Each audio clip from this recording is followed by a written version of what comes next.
Good morning to all of you. Myself, Dr. Akhilesh Kumar, Department of Physics, Government Girls PG College, Rajajipuram, Lucknow, Uttar Pradesh, India. I am thankful to organizer of this conference for giving me opportunity to present my view, research, and idea before the uh, audiences of this conference. Now, my topic of presentation is nanorobotics as a vital tool in medical science. Presentation of my talk is consists of two parts. In first part, I will discuss about nanotechnology and its brief applications. Uh, I will discuss what is nanotechnology and how nanomaterials can be synthesized and what are the benefits of nanotechnology over the conventional technology, applications of nanotechnology in brief, and its conclusion. In second part of my presentation, I will discuss about nanorobotics, introduction about nanorobotics, and applications using nanorobotics, medical applications of nanorobots, and conclusion. Now, nanotechnology. Nanotechnology is the manipulation of materials on an atomic or molecular scale, especially to build microscopic devices such as robots, placing atoms as though they were bricks. Nanotechnology will give us complete control over the structure of matter, allowing us to build any substance or structure permitted by the laws of nature. A nanomaterial is 1 billionth of a meter, that is 10 raised power minus 9 meter.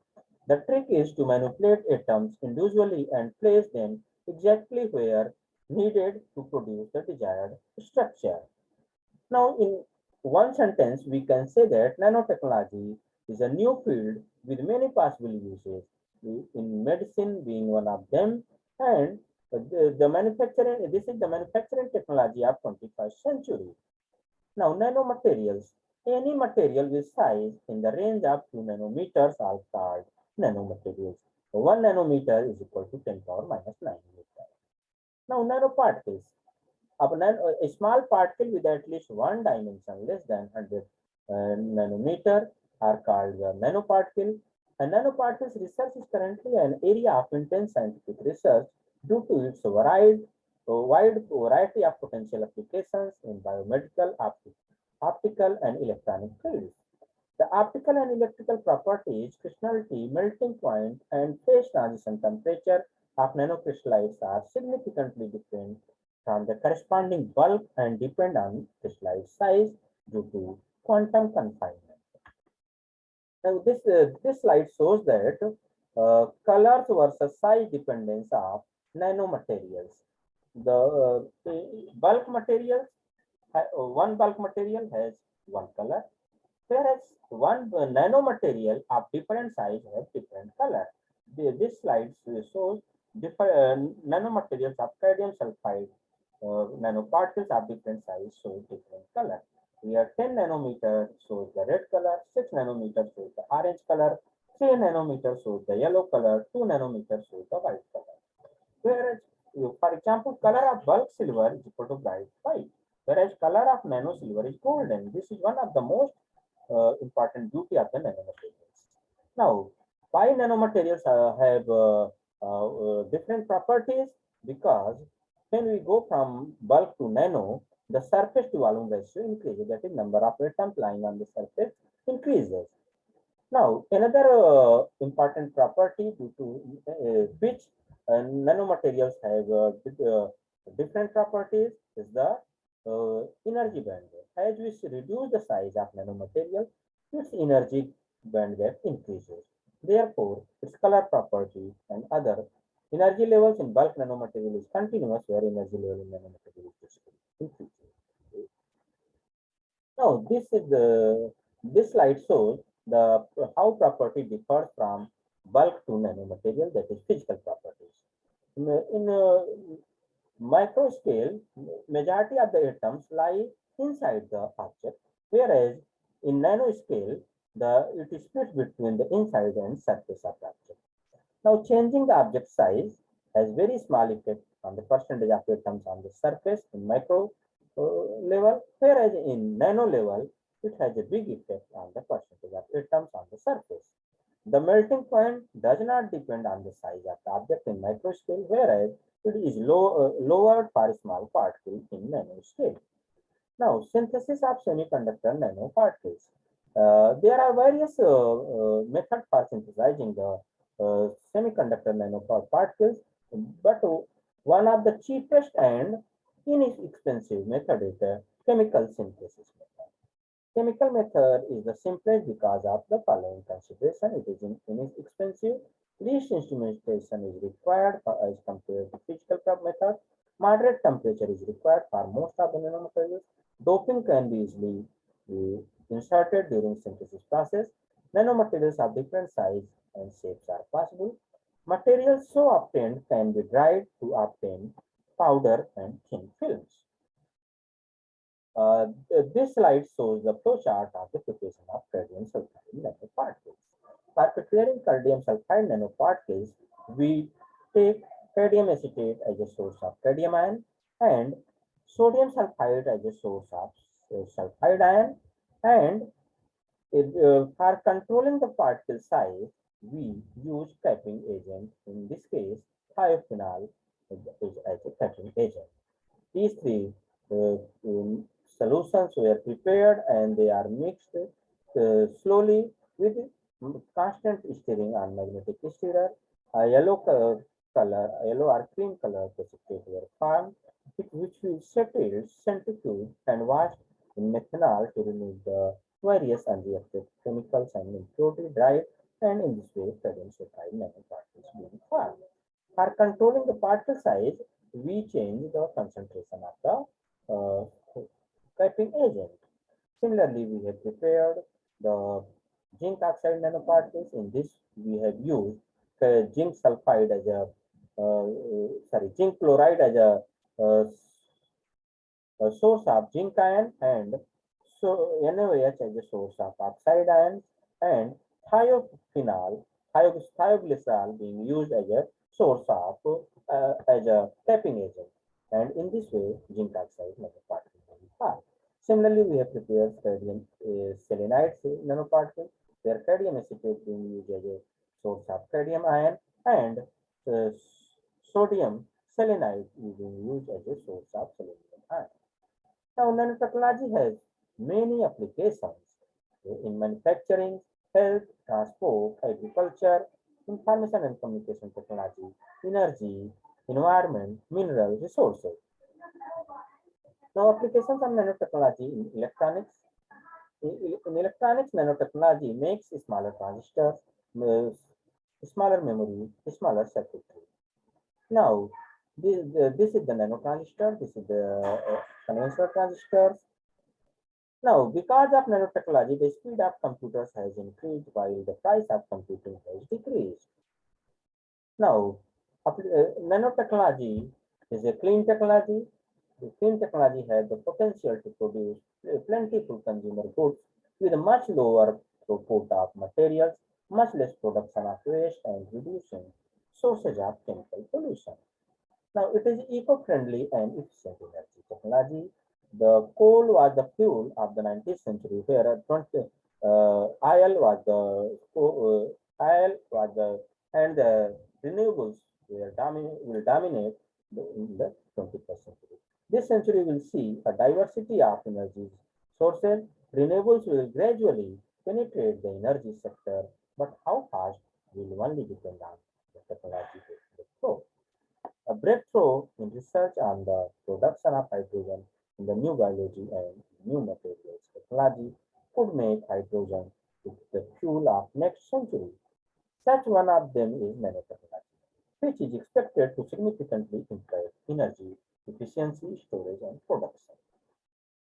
So, application of nanotechnology in medical fields are in surgery, in cancer therapy, in biopharmaceuticals, in nanometallurgy, in orthopedics, and many more. In these medical applications, nanorobotics has a vital role. So I will discuss nanorobotics and its application mainly in medical fields. This is the second part of my talk. Nanorobotics. Like nanotechnology, robotics is the use of technology to design and manufacture machines built for specific purposes, programmed to perform specific tasks. Now, what is robot? Robot are programmable machines. They range from small miniature machines to large crane size constructions. Nanorobotics deals with the controlled manipulation of objects with nanometer scale dimensions. Nano manipulation is the most effective process. It is concerned with the construction and programming of robots with overall dimensions at the nano scale. Nanorobotics is concerned with the atomic and molecular sized objects and is also called molecular robotics. Nanorobotics research has discussed along two lines. First is devoted to simulation with nanoscale dimensions. Second involves manipulation with microscopic instruments. Nanorobot is a specialized nanomachine. It has dimensions on the order of nanometers, typically zero point 0.5 to 3 microns large with 1 to 100 nanometer parts. The possibility of nanorobots was first proposed by Richard Feynman in his novel lecture that there is plenty of room at the bottom in 1959. Now, features of nanorobots. Nanorobots can be categorized into two groups called autonomous robots and insect robots. A major benefits of nanorobots is that they require very little energy to operate, and its durability is very large, remain operational for years, decades, and centuries. And its speed is very high, significant consideration. It can operate much faster than their larger counterparts. Nanorobots in medicine. It, its structure will have two species consisting of interior and exterior. They will communicate with the doctor by encoding messages to acoustic signals. The production of nanorobots has taken a step closer to real application due to technological advancements such as AFM, bionic motors, nanotanks, DNA as a computer, and nanorobotics arms. Applications using nanorobots to cure skin disease and as a cosmetic cream can be used as a mouthwash to do all brushing and flossing. Would augment immune system by finding and killing bacteria and viruses. It would prevent heart attack, kill cancer cells, etc. To monitor potentially dangerous microorganisms in the ocean. Nanorobots are being used. Nanorobots can be used in the blood cell to detect pathogens. Now, there is another type of nanorobot that is fractal robot, which are designed like brick. Fractal robots and nanotechnology. Nanotechnology materials are very costly, whereas fractal robots are less costly. So fractal robots and nanotechnology computable computers. To design a fractal nanocomputer is not an easy task using conventional principles. However, using fractal nanotechnology principles, the exercise reduces a fairly simple exercise where you build a fractal nanocomputer at the large scale and providing you followed fractal principles. The computer technology scales downward to whatever resolution limit imposed by the technology you are using. Now, uh, employing the functionality of the built-in microcontroller of a robotic cube. A robotic cube has a different size of microcontroller. Now, role self-repair in fractal robots. Self-repair is an important breakthrough for realizing micro and nanotechnology related end goals. There are three kinds of self-repair: cube replacement, usage updates to construct the cubes, using smaller fractal machines to affect self-repair inside the large cubes. Now, this is the walking fractal robot performing self-repair. Now, features of the fractal robots are that it is being used in communication of power and data, internal energy, technology today, and its cost is feasible. Guaranteed sales, increased demand. Application of fractal robots, it can be used in medicine, mining. It is possible to build even a space station, can be used to build roads and clear mines in agriculture. Now, drawbacks of the today's medical technology. Nanorobotics will aim to overcome the following drawbacks of today's medical technology. Cut harmful tissue layers which take time to heal. Painful anesthesia can be used to limit the pain to a great extent, yet it is only for a short time. Still, there is no 100% success for delicate surgeries such as eye surgery. Now, drawbacks of today's medical technology are in any of the invasive techniques, the patient's life is totally in the hands of the operator, surgeon, or physician. It is risky as one human mistake could take the life of the patient. For last few centuries, conventional techniques of investigation and diagnosis have been widely used, and thus soon it is going to fall behind as the technological age advances. Also, all these procedures will soon become robotically controlled machines. Now, advantages of the nanorobotics over conventional medical techniques. The major advantages are that minimal or no tissue trauma, considerably less recovery time, less post-treatment care required, rapid response to a sudden change, continuous monitoring and diagnosis from the inside. Now, advantages are the main advantages of the boats, nanobots, is speed, longevity, and longevity. There are abundant benefits through nanobots that are provided by present methods of drug delivery. Nanobots are very specific and accurate with the fewer side effects, which release drugs in a controlled manner. It also minimizes surgeon mistakes, computer controlled drug delivery, and greater speed of drug action. It's a sublimit. Now, applications of nanorobots in medicine, it can be used as monitoring the sugar level. Now, enzyme propelled nanobots. Now, cancer detection and treatment, nanobots are being used. Today, drug delivery for cancer is difficult to control. Chemotherapy induces healthy tissue in addition to the malignant tissue. We cannot prevent the harm effects of chemotherapy on other part of our body, but this is not done by nanobots. Nanobots could be used to deliver drugs particularly only to the tumor cells, thus preventing the auxiliary effect of the drug.